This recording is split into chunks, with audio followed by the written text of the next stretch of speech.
March 18th, 1950. Columbia, Missouri. 13-year-old Janett Christman shows up at a married couple's house to spend the evening babysitting their child. When the couple returns home, they discover that Janett has been raped and strangled to death by an intruder, and the sheriff's department will report having received a phone call from Janett while she was being attacked. The investigation uncovers a promising suspect named Robert Mueller, whom Janett had also babysat for, but police lack the evidence to make an arrest, and the murder officially remains unsolved. After that, the trail went cold.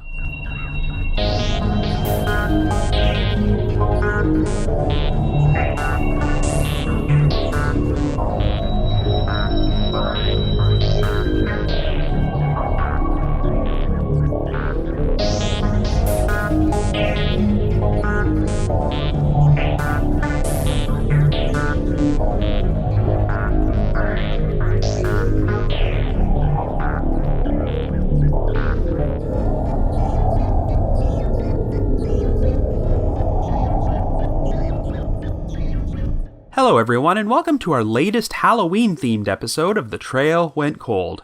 I'm your host, Robin Warder, and today we're going to explore a story which seems like something straight out of a horror movie, the 1950 murder of Janett Christman. Since we are now in October, our last few episodes of the month are going to feature cases which either occurred on Halloween or have some sort of creepy Halloween slant to them. You might be familiar with the urban legend known as the babysitter and the man upstairs. It involves a teenage babysitter who is looking after some children whom she has just put to bed when she receives a series of creepy anonymous phone calls from a man who keeps telling her to check the children. When the babysitter contacts the police and asks them to trace the call, they soon tell her that the call is coming from inside the house, and it turns out this man was calling from an upstairs phone after he murdered the children. This scenario, or a variation on it, has been featured in a number of horror films, most famously in the 1979 thriller When a Stranger Calls, which features a lengthy opening sequence where a babysitter receives a number of threatening calls from a psycho who has murdered the children she was watching over while they were sleeping upstairs. Well, the babysitter and the man upstairs urban legend is just that, as there is no real-life murder case in which this exact situation occurred, but its closest inspiration is probably the case we're featuring on today's episode. It involves a 13-year-old babysitter named Janett Christman, but instead of any children being murdered, Janett herself was the victim, and the most chilling detail of this story is that she managed to make a brief, terrified phone call to the police while her killer was attacking her. While there was a promising suspect, the case was further complicated by the fact that a similar murder took place in the same city only 4 years earlier, but another suspect had already been convicted and executed for that crime.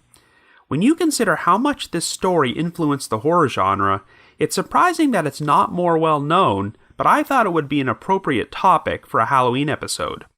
However, before we get started, just a quick reminder that The Trail Went Cold is a weekly podcast, which is currently available for download on several platforms, including iTunes, Stitcher, Google Play Music, and Spotify. So if you like this podcast, be sure to subscribe to it, and please leave us a rating or review on any of those sites to help spread the word and garner us more exposure. The Trail Went Cold is on Patreon, so if you would like to learn how to support the show, please visit our page at patreon.com/thetrailwentcold. For as little as $1 a month, you can garner access to exclusive rewards, which may include stickers and thank you cards, early access to episodes, and bonus content. So with all that out of the way, let us now delve into the unsolved murder of Janett Christman.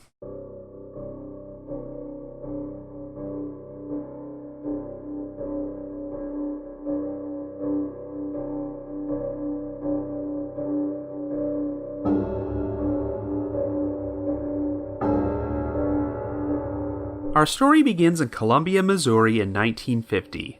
Our central figure is 13-year-old Janett Christman, an 8th grade student at Jefferson Junior High School, who lives with her parents, Charles and Lula Christman, and 2 younger sisters. On the evening of March 18th, Janett, who was 3 days shy of her 14th birthday, had been invited to a dance party by her friends, but was forced to decline because she had already promised to babysit for Ed Romack and his pregnant wife, Anne. The Romacks had a 3-year-old son, Gregory, and regularly hired Janett to watch over him, and on this particular evening, they planned to go out to a social gathering at a restaurant called the Moon Valley Villa in order to play bridge with their friends. Janett agreed to babysit Gregory because she needed the money to make the last payment on a burgundy-colored suit she had purchased for Easter. The Romacks lived on the outskirts of Columbia in a rural and isolated home on 1015 Stewart Road. Janett arrived at around 7:50 p.m., by which point Gregory was already sleeping in his bedroom with the radio on. The area was about to be hit with a bad storm which brought rain, sleet, and high winds, so the Romacks advised Janett to lock the front door and turn the porch light on if she heard anyone knocking outside. Ed also showed Janett how to load and use his shotgun and placed it next to the front door before the couple left for the evening. At 10:35 p.m., Officer Roy McCowan received a disturbing phone call at the Boone County Sheriff's Department. The caller sounded like a young woman who was frantically screaming, and McCowan heard her yell the words, "Come quick." When McCowan asked her to tell him where she was, the call was abruptly cut off. McCowan would later say that he genuinely believed the caller was in trouble, but since she didn't provide any additional information, there wasn't anything he could do. Even though phone calls could be traced back in 1950, the test board at the telephone company was not staffed at that time of night. McCowan just hoped that the woman would call back, but unfortunately, she never did. Around the same time, Anne Romack called her residence from the Moon Valley Villa in order to check on Janett and Gregory, but she only got a busy signal. At 1:35 a.m. on the morning of March 19th, the Romacks finally arrived home and noticed that the porch light was on and the window blinds were wide open. They walked up to the front door, but were surprised to discover it was unlocked. When they went inside, they were soon horrified to see Janett's body lying on the living room floor. She had received multiple puncture wounds to the head and fingernail scratches to her face before she was strangled to death with a cord which was still wrapped around her neck. Janett's legs were also spread apart and her skirt pushed up to her waist, which indicated that she had been raped before she was murdered. This prompted Anne to frantically run upstairs to check on Gregory, but thankfully, he was lying unharmed in his bed with the radio still on and had apparently slept through the entire attack on Janett. The phone was only a few feet away from Janett's body, but when Ed grabbed it to call for help, he noticed that the phone had not been properly placed on the receiver, which would explain why Anne heard a busy signal when she attempted to call the house hours earlier. The Boone County Sheriff's Department would soon arrive at the residence and discovered that the cord wrapped around Janett's neck belonged to an electric iron which was kept in an adjacent sewing room. The killer had used a pair of scissors to cut the cord off the iron before strangling her with it. There were a number of blood smears at the scene to indicate that Janett had put up a fight against her attacker. The back door had been left open, so search dogs were used to track the assailant's scent. The dogs wound up traveling 1 mile along Stewart Road to West Boulevard before they lost the scent. Unfortunately, complications would soon arise when a lieutenant from the Columbia Police Department arrived at the residence after receiving word about the murder. Technically, since the Romacks lived 100 yards outside the city limits, the Boone County Sheriff's Department had jurisdiction, but the Columbia PD wanted to handle the investigation into the murder. In fact, the Columbia Police Chief, Eugene Pond, even announced to the public that he would solve the crime in 2 days. The first of many disputes between the Columbia PD and the Boone County Sheriff's Department revolved around their differing theories about how the killer entered the Romack residence. One of the living room windows had been shattered with a garden hoe, which was found outside the window next to some adult male footprints. The Columbia PD believed the intruder had broken the window to gain entry into the house, but this would have involved climbing over a piano. The Sheriff's Department noticed that a number of items on top of the piano had been undisturbed, and there were also no scratches and gouges or any indication that someone who had been outside on a stormy night climbed over it. They suspected the broken window was staged, and that Janett had let the killer inside the house. Even though the Romacks were certain they locked the front door when they left, it was unlocked when they arrived home. Ed had instructed Janett to turn on the porch light if she heard anyone knocking outside And not only was the light on when the Romax returned, but the shotgun Ed placed by the front door in case Janett ran into any trouble was still resting in the same spot, untouched. In addition, the Romax swore that the garden hoe found outside the broken window had been inside a utility closet when they left. As the investigation wore on, the Boone County Sheriff's Department and the Columbia PD would have a number of disagreements and refuse to cooperate with each other. 3 days after she was killed, Janett would be buried on her 14th birthday while dressed in the same burgundy suit she had planned to use her babysitting money to pay off. The murder was just the latest in a series of attacks against young women which had terrorized Columbia over the past several months. On October the 29th, 1949, a 16-year-old girl was babysitting when a man broke into the residence and attacked her. The intruder was described as wearing a homemade white mask, which had the eye holes cut out, and he proceeded to rape the victim. A similar attack took place exactly 1 month later, when an 18-year-old college student named Sally Johnson was attacked inside her home, located only 1 block away from the site of the previous crime. Once again, the intruder wore a white hooded mask, but this time, Sally was able to fight him off, prompting him to flee the scene before she was assaulted. The following evening, another young female college student and her boyfriend were parked together inside a vehicle at a local Lover's Lane area known as Hinkson Creek, when a man in a white hood suddenly showed up and forced the couple out of the car at gunpoint. He made them walk several yards before he proceeded to tie up the boyfriend and rob him. He then walked the female to another location and sexually assaulted her and fled the scene. However, on December 4th, a 26-year-old African-American man named Jake Bradford was arrested after he was caught peeping in through a young woman's window. Bradford was held in the county jail for nearly a week and extensively questioned about the recent assaults which had taken place. He eventually confessed to the attack on Sally Johnson, as well as the sexual assault of the 16-year-old babysitter, though he was never officially linked to the attack on the couple at Hinkson Creek. Nevertheless, Bradford would be convicted of the Sally Johnson attack and received a 5-year prison sentence at the Missouri State Penitentiary. He later went on trial for the rape of the 16-year-old and received a 50-year sentence for that crime. Since Bradford was arrested months before Janett Christman's murder, it seemed like the crimes were not connected, but believe it or not, another murder with a number of similarities had taken place in Columbia years earlier. On February the 5th, 1946, a 20-year-old Stevens College graduate named Mary Lou Jenkins was spending a stormy night alone at her family's house because her father was out of town, and her mother, Dorothy Jenkins, was tending to an elderly couple at another house located 300 feet away. Since Dorothy could see their home from there, she told Mary Lou that if she ran into any trouble, she could turn on the lights and lift up the shades as a signal before phoning her. Well, at around midnight, Dorothy looked out the window and noticed that her house's lights were on and the shades were up, but since Mary Lou never attempted to phone her, she didn't feel any concern.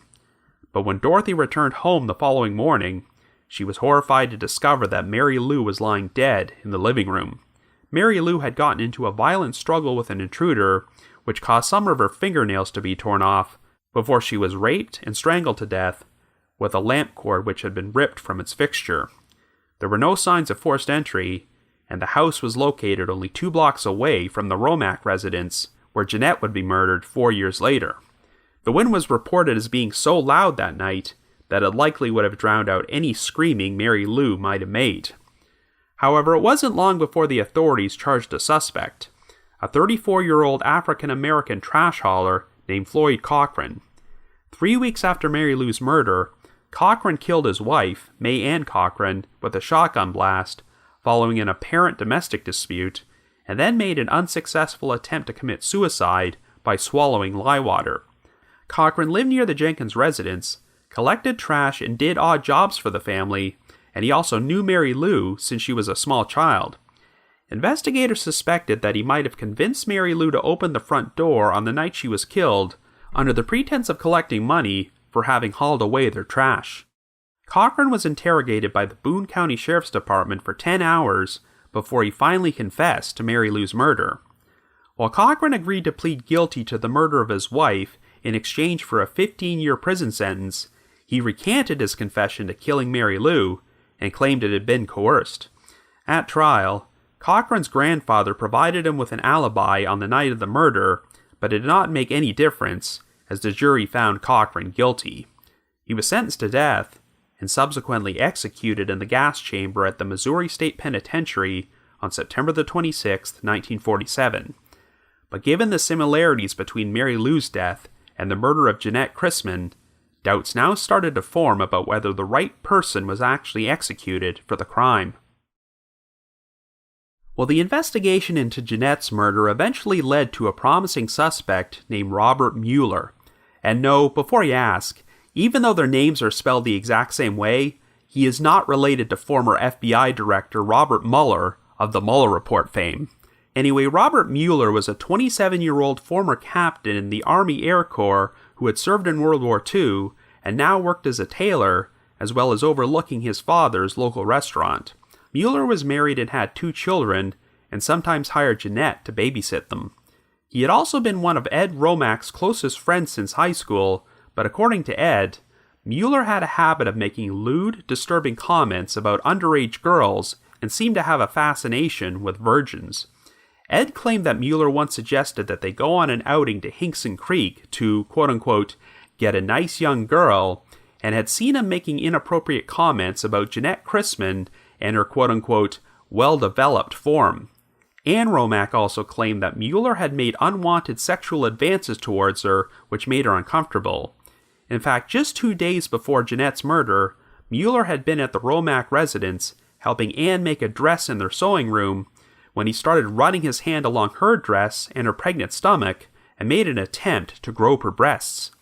In a formal statement to police, Ann described Mueller as a man who, quote-unquote, doesn't use words, he uses his hands. It's also worth mentioning that this incident took place in the same sewing room where the cord which had been used to strangle Janett was cut off the electric iron. Since Mueller was a tailor, he had been inside the room on multiple occasions, and Ann could not think of any other male friends of hers who would have known the iron was in there and had such a familiarity with the layout of the house. On the morning Janett was murdered, Mueller had phoned her up to ask if she would babysit his children that night, but she had to decline since she had already arranged to babysit for the Romacks. It turned out that Mueller attended the same bridge party as the Romacks at the Moon Valley Villa.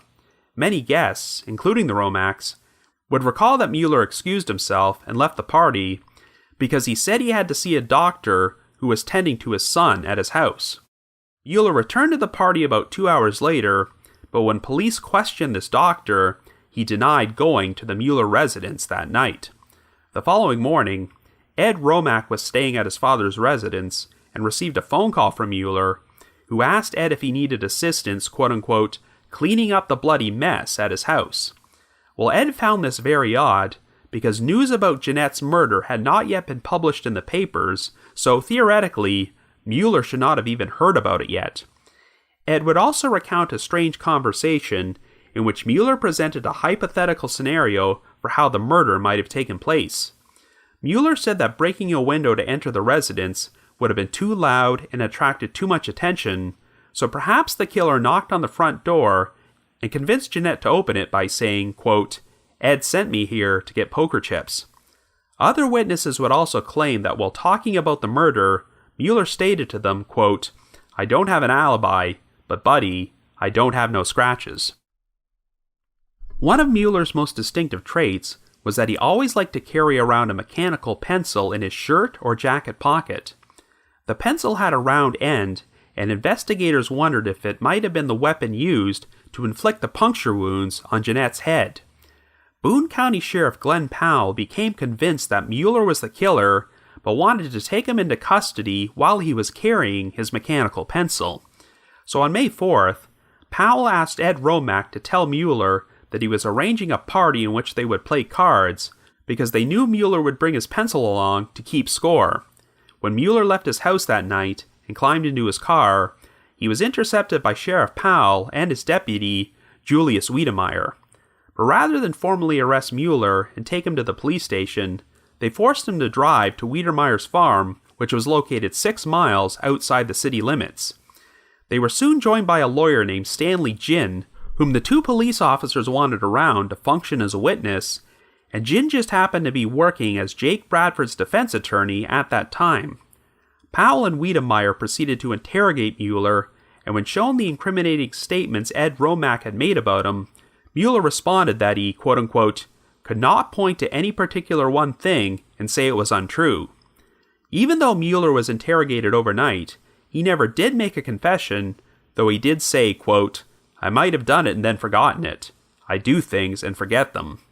When morning hit, Powell and Wiedemeyer proceeded to take Mueller to Jefferson City to have an independent polygraph test administered to him.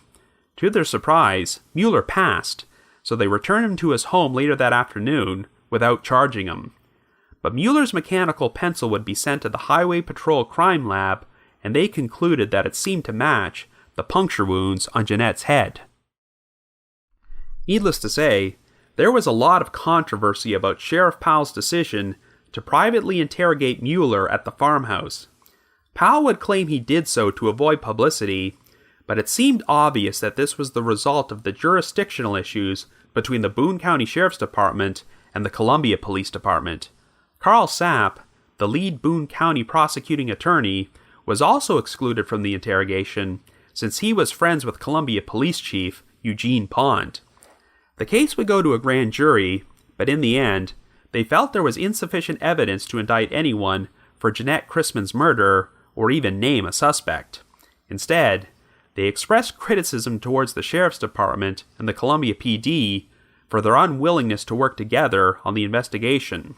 Shortly thereafter, Mueller responded by suing the Boone County Sheriff's Department for $400,000 in damages, claiming that his civil rights had been violated during his interrogation, but he wound up losing the case in a civil trial, and the publicity prompted him to move his family away from Columbia.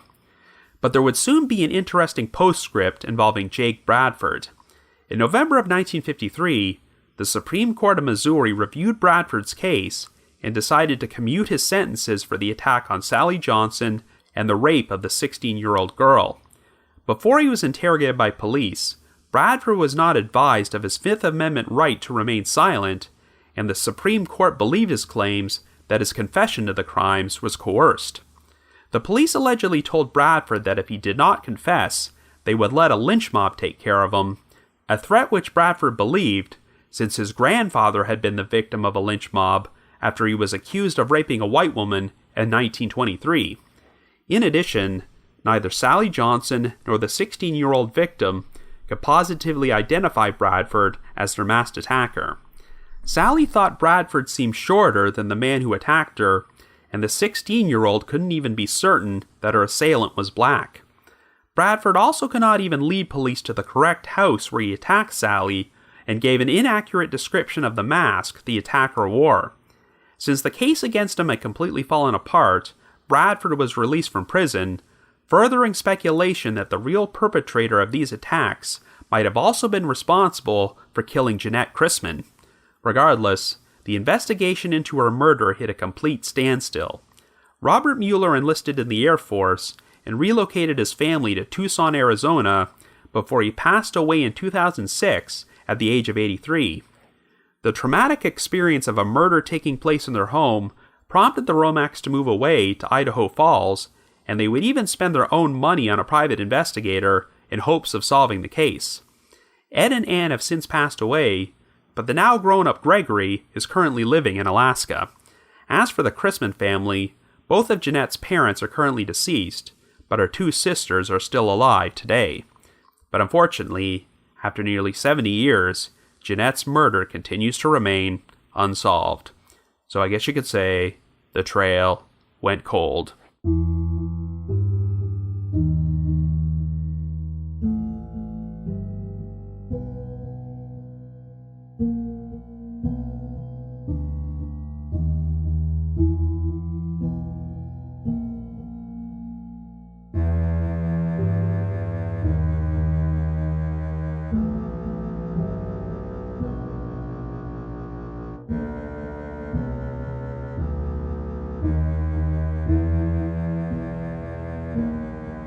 So this story is often cited as the biggest real-life influence for the babysitter and the man upstairs urban legend, though the actual circumstances of the crime are much different. We don't have a psycho calling up a teenage babysitter and threatening to harm the children, but this is still an incredibly frightening story, especially the detail about the babysitter attempting to phone the police for help before she was abruptly cut off. Since the phone's receiver was never completely hanged up, it seems likely that Janett was attacked and murdered while the officer she called was still on the line, but he was helpless to do anything about it. Of course, if this incident happened today, the police would probably be able to trace the call immediately, or they would at least have a display to show where it originated from. But back in 1950, without any additional information to go on, there really wasn't anything the officer could do, even though he was pretty convinced that the caller's terror was genuine and not just some prank. Now, the idea of teenage babysitters being terrorized is a popular trope in horror, and the murder of Janett Christman is one of the earliest known real-life examples of this, though one of the most famous ones occurred only 3 years later. You might recall the episode I released last Halloween about the unsolved disappearance of 15-year-old Evelyn Hartley, who was abducted and likely murdered while babysitting the child of a family friend, though her body was never found. There's an extra feeling of vulnerability in crimes involving babysitters because not only are these victims home alone at night, but they also have the extra responsibility of caring for and protecting children. Thankfully, in these two cases, the child slept through the entire event and was left unharmed. I'd say the Evelyn Hartley case is probably more well known because it received national exposure when it took place, whereas coverage of Janett Christman's murder was mostly relegated to the Missouri area. I think this story finally started garnering more attention when it was featured in the 2014 documentary Killer Legends from Joshua Zeman and Rachel Mills. Killer Legends explores some real-life true crime cases which inspired popular urban legends, and it was the first time I ever learned about the Janett Christman case. Now, I'd be lying if I said there was much mystery about who the killer was, as it's pretty obvious that most of the evidence points directly towards Robert Mueller. But there are still a lot of unanswered questions in this story, including the possibility that Mueller could have been responsible for other similar crimes which took place in the area during this time period, and which 2 other separate suspects got convicted for. But let's start from the very beginning. I hate to sound like a cliche, but the circumstances of this murder really seem like something out of a horror movie, as the crime took place on a dark and stormy night inside a remote, isolated house located on the outskirts of town. One detail which sounds particularly odd when you look at this story today is Ed Romack instructing Janett how to load and use his shotgun if she runs into any trouble. Remember, this is a teenage girl who was only 3 days shy of her 14th birthday. I mean, I'm sure many of you folks listening probably took babysitting jobs when you were teenagers, but I'd be willing to bet that none of you experienced the child's parents giving you a shotgun as protection, and if you did, I'm sure it would have made you pretty uneasy. But hey, 1950 was a much different time, and I doubt the Romacks had any inkling that something bad would happen that night. The shotgun ultimately wound up being an important detail, since Ed found it in the same spot where he left it, which lends credence to the idea that Janett was taken by complete surprise and attacked by someone she knew instead of a random intruder.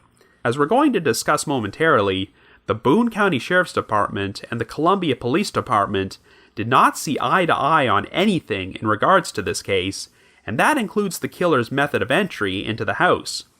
When the Columbia PD discovered the broken window, they automatically assumed that the killer got in that way, while the Sheriff's Department believed the broken window was staged and that the killer entered through the front door.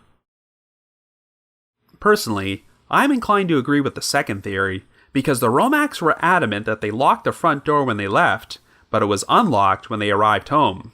The porch light was on and the blinds were open, which is what the Romacks instructed Janett to do if anyone showed up at the door, and there was no physical evidence that an intruder had crawled over the living room piano, which would have been required if they entered through the window. And most importantly, even though a garden hoe had been used to break the window and was found outside the house, the Romacks were certain that it had been inside a utility closet at the time they left. Assuming they're not mistaken, This suggests that the killer grabbed the garden hoe after they attacked Janett and smashed the window to give off the false impression that the killer broke in. Of course, there were only a handful of people who would have been familiar with the layout of the house and known that the garden hoe was in the closet, and one of them was Robert Mueller. So let's look at some of the most damning evidence against him.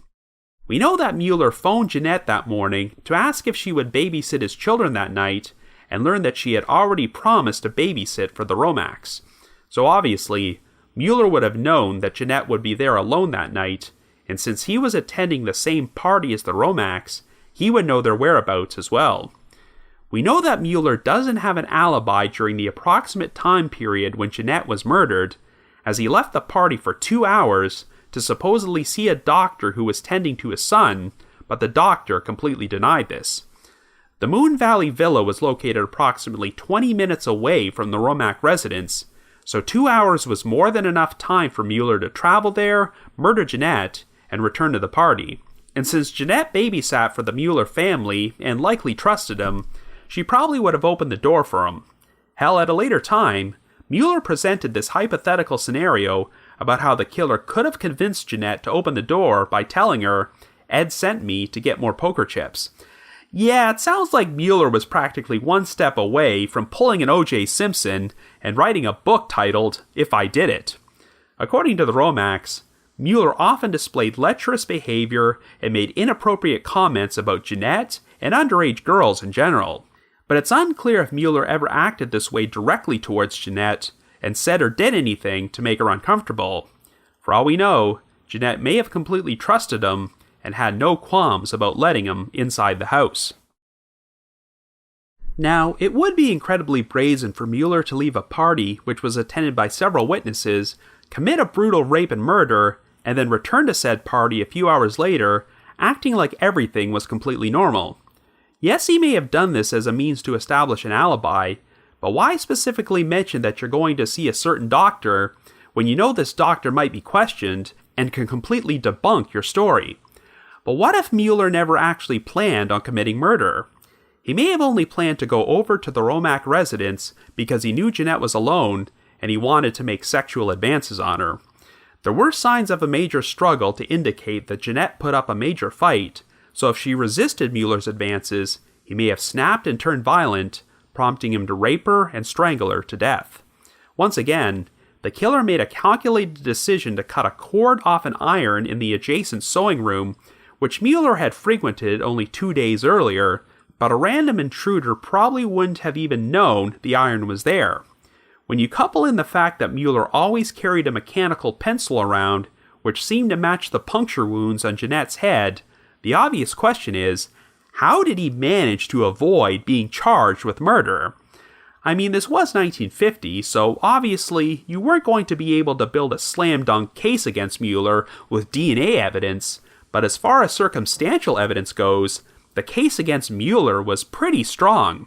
But sadly, I think that personal politics played a role in preventing this case from being solved, thanks largely to the jurisdictional issues and the lack of cooperation between the Boone County Sheriff's Department and the Columbia Police Department. Yes, technically, the Sheriff's Department did have jurisdiction since the crime took place outside the city limits, so they did have every right to be annoyed when the Columbia PD attempted to take over their investigation. But the fact that Sheriff Glenn Powell and his deputy, Julius Wiedemeyer, tried to get around this by holding their own private interrogation of Mueller at Wiedemeyer's farm instead of a police station is pretty troubling. Now, this doesn't sound like a situation where they were torturing Mueller in order to extract a confession from him, as even Mueller had to acknowledge that they did not treat him badly, as he was given refreshments and not denied the right to use the phone. But if Mueller had confessed and been charged with the murder, the fact that he was interrogated at a police officer's private residence would have caused a lot of potential issues that his defense team could have brought up if he went to trial. There's also the odd decision by Powell and Wiedemeyer to bring defense attorney Stanley Ginn along to sit in on the interrogation.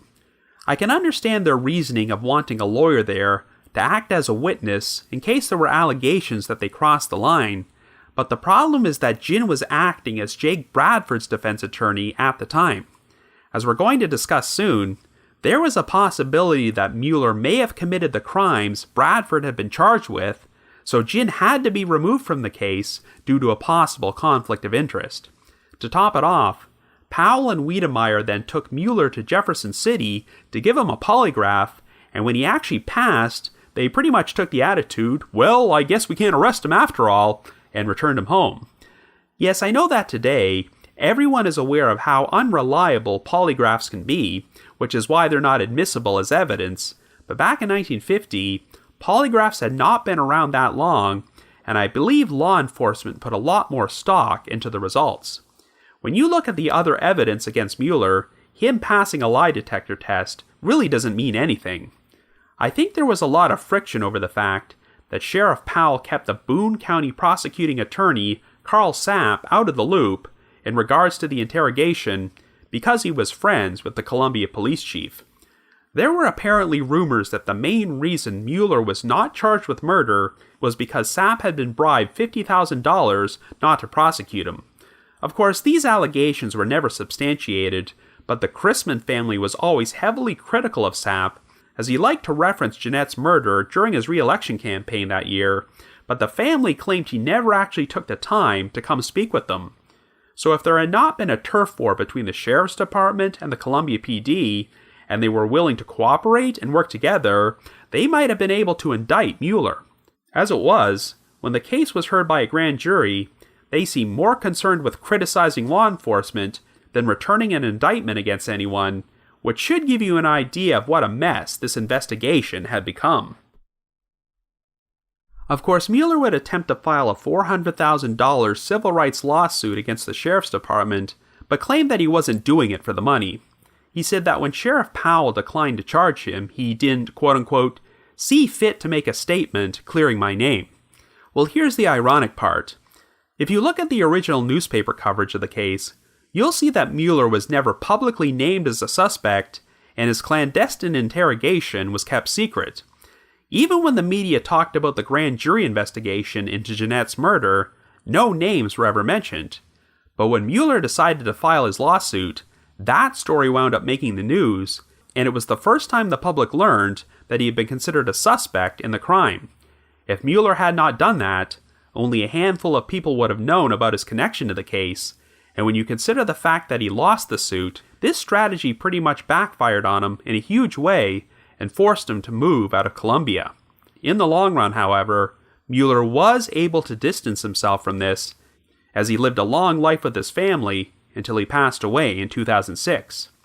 The magazine Inside Columbia published an extensive article about the case in 2015 and interviewed Mueller's now elderly daughter, who said she remained close to him throughout his entire life. She described him as a loving and gentle man and could not reconcile the possibility that he was capable of committing murder.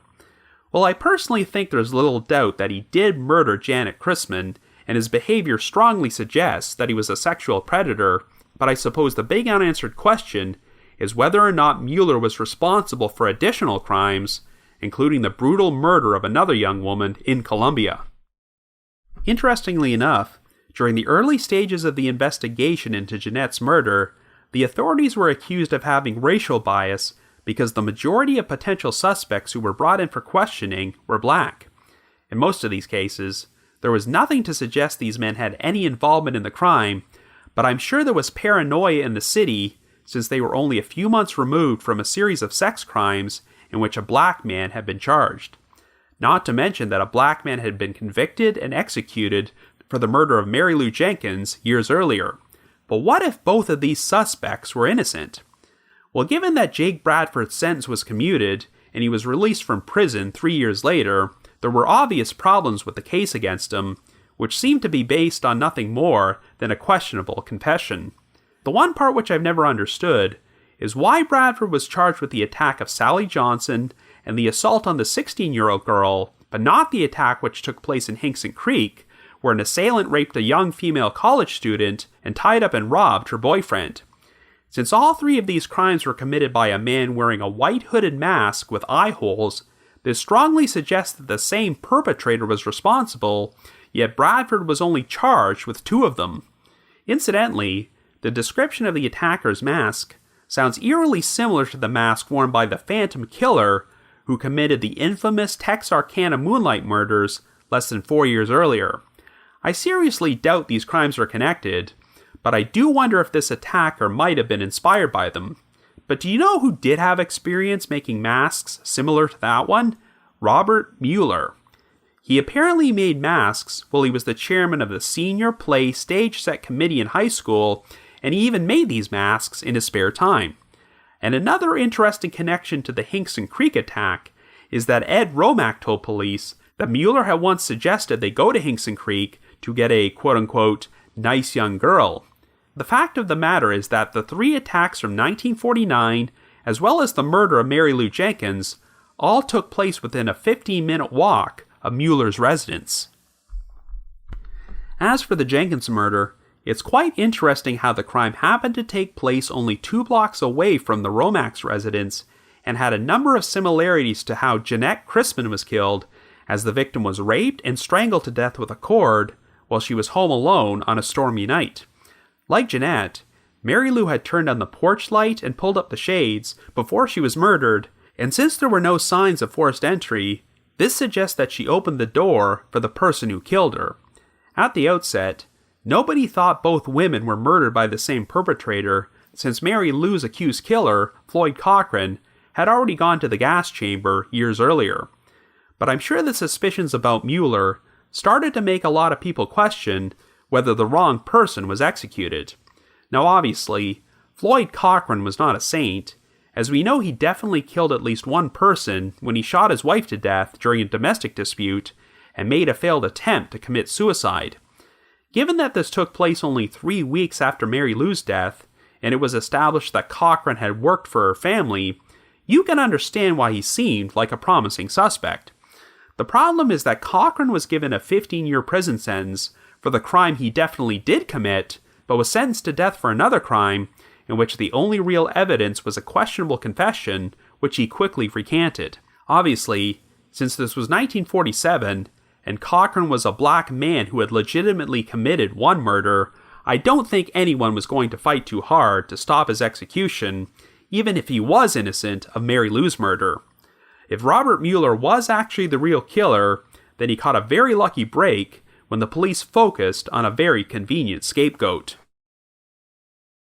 The theory was that Mary Lou opened the door for Cochran because he showed up under the pretense of collecting money for trash hauling services he provided for the family. But I don't know. Even if Mary Lou knew Cochran, would she still have trusted him enough to let him into the house while she was by herself? After all, it seems pretty unusual for a person to be showing up to someone's house that late at night to collect money. Now the big question is, would Mary Lou have opened the door for Robert Mueller? Well, it seems likely that they did know each other, as Mueller was only 2 years older than Mary Lou, and they attended the same high school together and were both involved in the drama club. Mary Lou was also classmates with Anne Romack at Stevens College, so they had mutual friends.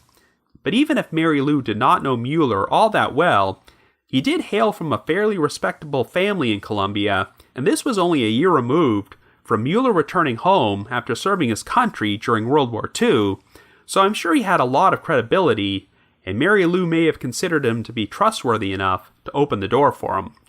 But this opens up another disturbing question. If Mueller was in fact responsible for the murders of Janett Christman and Mary Lou Jenkins, as well as the attack on Sally Johnson and the sexual assaults of the other 2 young women, what other crimes might he have committed that we don't even know about? You'd think that a person who committed that many crimes in one 4-year span wouldn't be able to just stop. We know that Mueller eventually moved to Arizona and lived there until his death, so I am genuinely curious if there are any other unsolved murders or sexual assaults from that region which Mueller might have been responsible for, but no one ever put 2 and 2 together.